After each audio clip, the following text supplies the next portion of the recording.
नमस्कार, मैं हूं आरती और आप देख रहे हैं वीएनएम टीवी। हम आज one of the important developmental domains की बात करने वाले हैं, जिसका नाम है क्रिएटिव डेवलपमेंट यानी कि रचनात्मक विकास। और इस विषय पर चर्चा करने के लिए हमारे साथ जो एक्सपर्ट स्टूडियो में मौजूद हैं, पारस महेंद्रू। पारस मैम, आपका बहुत बहुत स्वागत है। Thank you. Paras ma'am child development background से हैं। इन्होंने स्पेशल एजुकेशन में भी अपना काफ़ी योगदान दिया है। ये दुबई की प्री स्कूल्स में काम कर रहे थे इंक्लूसिव एजुकेशन के ऊपर, और हाल में ये काम कर रही हैं एनजीओस के साथ और प्री स्कूल्स के साथ एज एन एजुकेशन कंसल्टेंट। ये डेवलपमेंटल एरिया बहुत ही इम्पॉर्टेंट है और हाल ही में इसे ज़्यादा तवज्जो भी मिला है, तो इस पर बात करना बिल्कुल बनता है। डेवलपमेंटल एरियाज, जो हम ओवरऑल डेवलपमेंट की जब हम बात करते हैं, तब क्रिएटिव डेवलपमेंट का समावेश हाल ही हुआ है।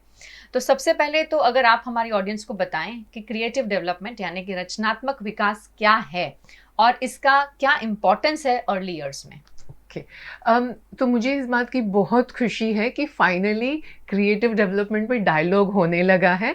तो मेरे हिसाब से क्रिएटिव डेवलपमेंट को मैं बहुत ही सिंपल लैंग्वेज में समझाती हूँ कि वो self expression, creativity is self expression. तो उसके लिए अलग अलग वर्ड्स यूज़ होते हैं उसको डिस्क्राइब करने के, कि क्रिएटिव डेवलपमेंट में एक्सप्लोरेशन होगा, बच्चे एक्सपेरिमेंट करेंगे, प्रयोग करेंगे, उनको मौका दिया जाता है कि वो कुछ इन्वेंट करे, तो इनोवेशन है उसमें जी। और ऑफ कोर्स प्रॉब्लम सॉल्विंग है। तो अगर क्रिएटिव डेवलपमेंट की बात करते हैं तो ये सब चीज़ों का समावेश होता है।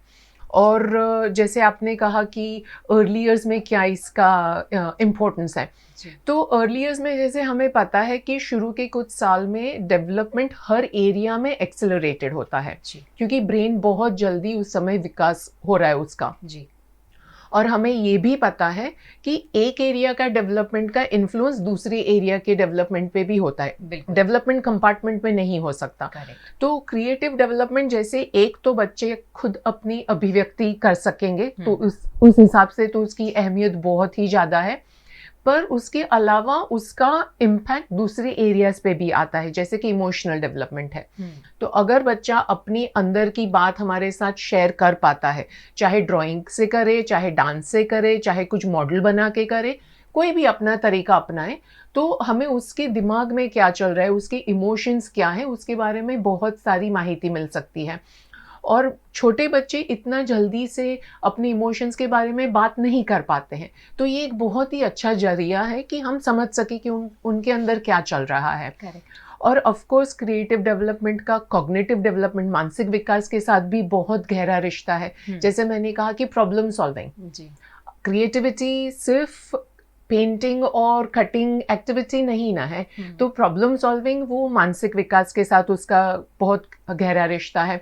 और कई बार क्या होता है कि ये जब बच्चे इस तरीके की क्रिएटिव एक्टिविटीज़ में पार्टिसिपेट करते हैं, तो उनको मौका मिलता है कि जो कॉन्सेप्ट्स वो सीखे हैं उसको फन वे में कंसोलिडेट कर पाते हैं। जी। तो इससे बहुत फ़ायदा होता है ओवरऑल डेवलपमेंट में, लैंग्वेज का विकास होता है उससे, क्योंकि अगर बच्चे ने रेत में भी ढेर बनाया, उसको पेबल्स और फ्लावर से डेकोरेट किया, तो सबसे पहले जाके मम्मी को या टीचर को बुलाएगा और उसके बारे में बताएगा।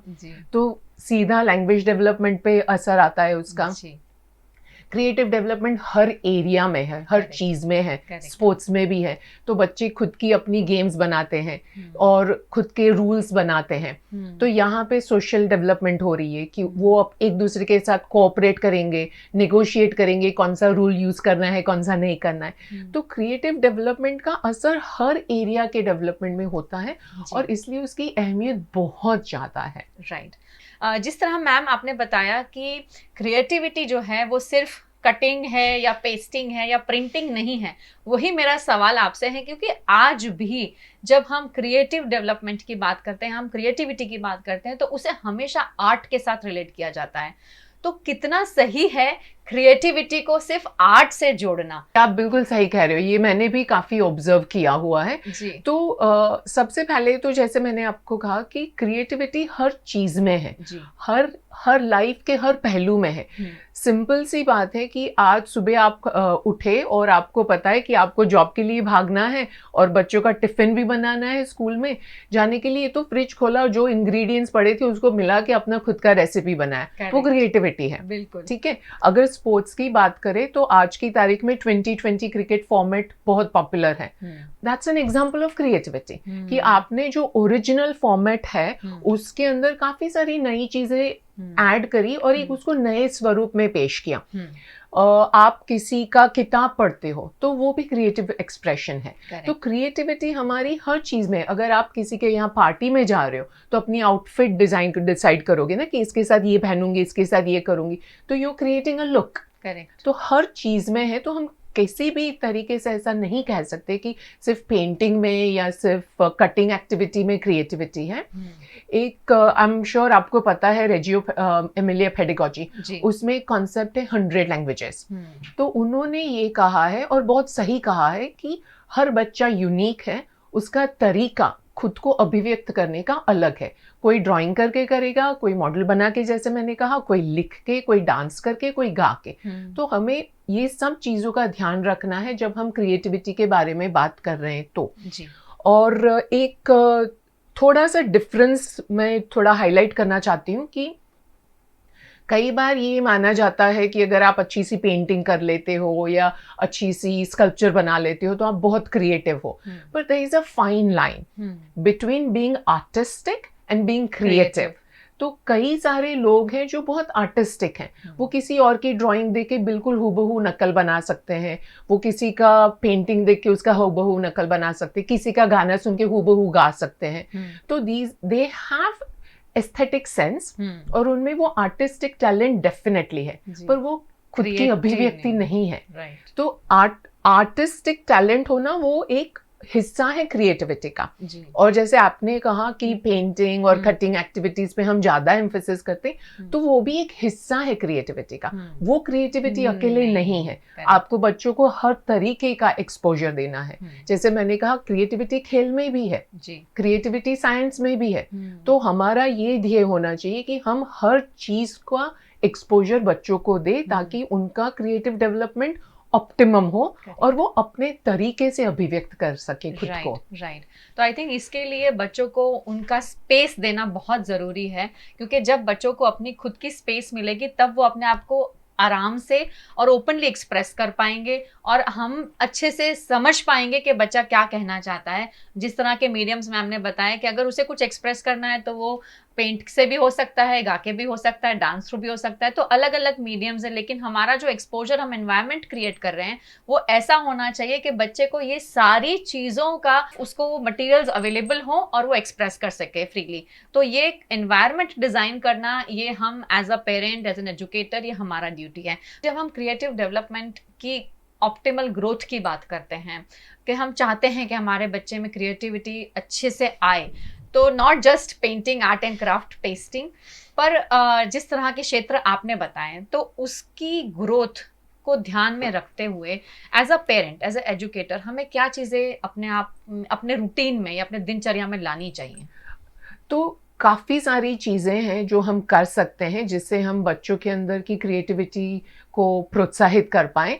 पर मैंने 4 चीज़ें जो मुझे लगता है कि बहुत ही ज़रूरी है उसके बारे में मैं आपके साथ शेयर करती हूँ. तो सबसे पहले तो हमारा माइंडसेट होना चाहिए. तो आई कॉल इट परमिशन, कि हम बच्चे को परमिशन दे कि गंदा होगा, क्योंकि क्रिएटिविटी इज मेसी. आप एक्सप्लोर कर रहे हो, एक्सपेरिमेंट कर रहे हो, चीज़ें इकट्ठी करके देख रहे हो कि इसके साथ क्या होगा, तो वो फर्श पे भी गिरेगा, कपड़ों पे भी लगेगा, हाथ में भी लगेगा और छोटे बच्चों के साथ तो बालों में भी लगेगा. तो ये परमिशन हमें देना पड़ेगा एज एडल्ट्स, घर पे भी और स्कूल्स में भी. और हमें परमिशन देना पड़ेगा कि गलतियां होती है. गलतियां हर कोई करता है, कोई एक सही जवाब है ये हमारी, क्योंकि हमारी खुद की ट्रेनिंग इस तरीके की है तो हमें ऐसा लगता है कि एक ही जवाब है. पर again I am quoting Piaget here, जो बहुत ही कंट्रीब्यूशन है उनका चाइल्ड डेवलपमेंट में. उन्होंने कॉन्सेप्ट दिया है डाइवर्जेंट थिंकिंग, जो छोटे बच्चे में होता है कि एक ही चीज़ नहीं हो सकती, इसके 10,000 उपयोग हो सकते हैं. सिंपल सा एग्जांपल है कि आप किचन रोल जो होता है, वो जो ब्राउन कलर का ट्यूब निकलता है, अगर आप बच्चे को दे दोगे तो वो आंख पे लगा के दूरबीन बनाएगा और मुंह पे लगा के उसका भोपू भी बनाएगा. पर एडल्ट के दिमाग में तो वो ट्यूब किचन रोल का ही है. तो हमारा वो डाइवर्जेंट थिंकिंग नहीं रहा, इसलिए हम सोचते हैं कि इसका एक ही जवाब हो सकता है. पर ये परमिशन देना कि तुम अपने तरीके से जवाब ढूंढो और कोई एक सही जवाब है ऐसा ज़रूरी नहीं है। तो ये चीज़ें करना बहुत ज़रूरी है।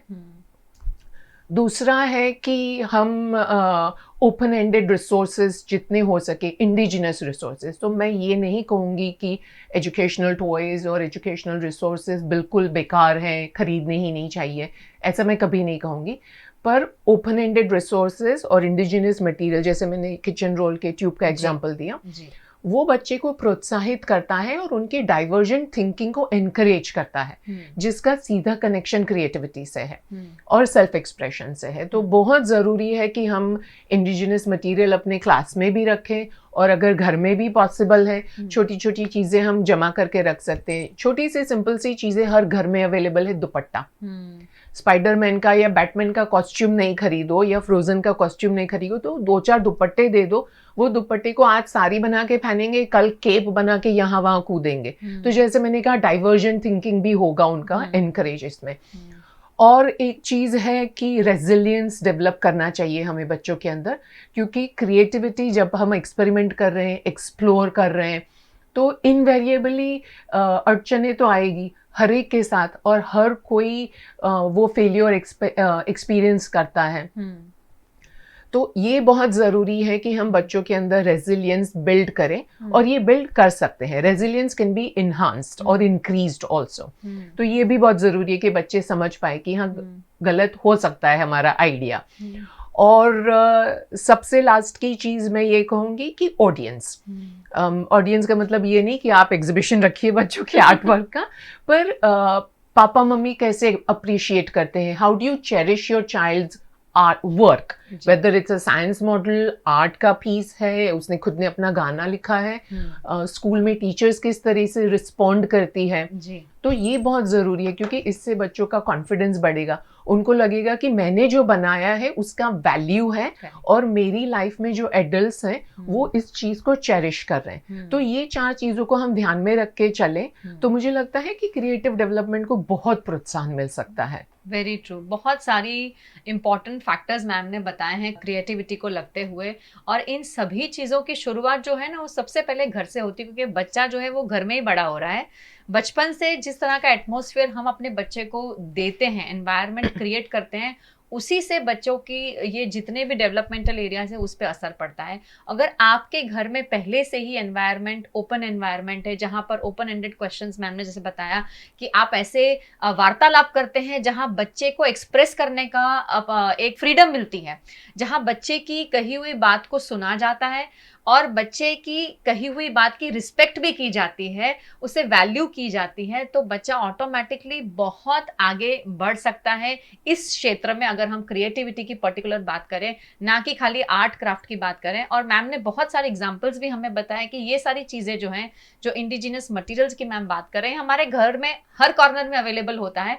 पर यह है कि एज एन एडल्ट हमें लगता है कि इसका काम, जैसे मैम ने बताया कि रोल का खत्म हो गया है, इसके डस्टबिन में डाल दो। पर अगर यही चीज़ अगर आप अपने बच्चों को दे देते हैं, तो 4-5 दिन के लिए बच्चा जो है उसके साथ अलग अलग चीज़ें क्रिएट करेगा और आपको बताएगा कि आज उसने क्या बनाया। तो आपको इसी चीज़ का एहसास होना चाहिए कि जब बच्चे ये मटेरियल्स के साथ खेलते हैं और आपको अपनी सोच, अपना एक्सप्रेशन बताते हैं कि आज मैंने इसमें ये बनाया, आज मैंने इसमें ऐड किया, तो अब ये ऐसा दिख रहा है, तो उसे सुने।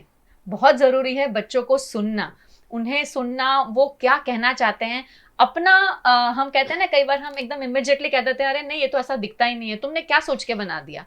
तो इससे बच्चे का जो सेल्फ एस्टीम है वो कहीं ना कहीं हर्ट भी होता है, बच्चा डीमोटिवेट फील करता है, शायद कल उठ के वो ना एक्सपेरिमेंट करे। हमें ये नहीं करना है, हमें पॉजिटिव डायरेक्शन में बच्चों को लेके जाना है, उन्हें मोटिवेट करना है, उनकी सोच को सपोर्ट करना है। क्रिएटिविटी तभी आती है, बच्चे की जो सोच है उसे पंख दिए जाएं और उसे वो फ्रीडम दी जाए, उसे वो स्पेस दी जाए एक्सप्रेस करने की। तो क्रिएटिविटी ऐसे ही मैजिक से क्रिएट नहीं हो जाती है, पर ये सारी छोटी छोटी चीज़ों का अगर हम ध्यान रखते हैं तो ज़रूर क्रिएटिविटी बच्चों के साथ साथ पेरेंट्स में भी आ जाती है। ये मैं आपको पक्का बता रही हूँ, क्योंकि हमने ये सारी चीज़ें टेस्ट करके रखी हुई हैं। बच्चे इतनी सारी चीज़ें आउट ऑफ द वर्ल्ड सोचते हैं जो हम अडल्ट कभी सोच ही नहीं सकते हैं, और आपको उनकी बातों को जब वो एक्सप्रेस करते हैं ना, तब सुन के ताज्जुब हो जाएगा कि हाँ, ये चीज़ का ये भी हो सकता है, ये तो हमने कभी सोचा ही नहीं था।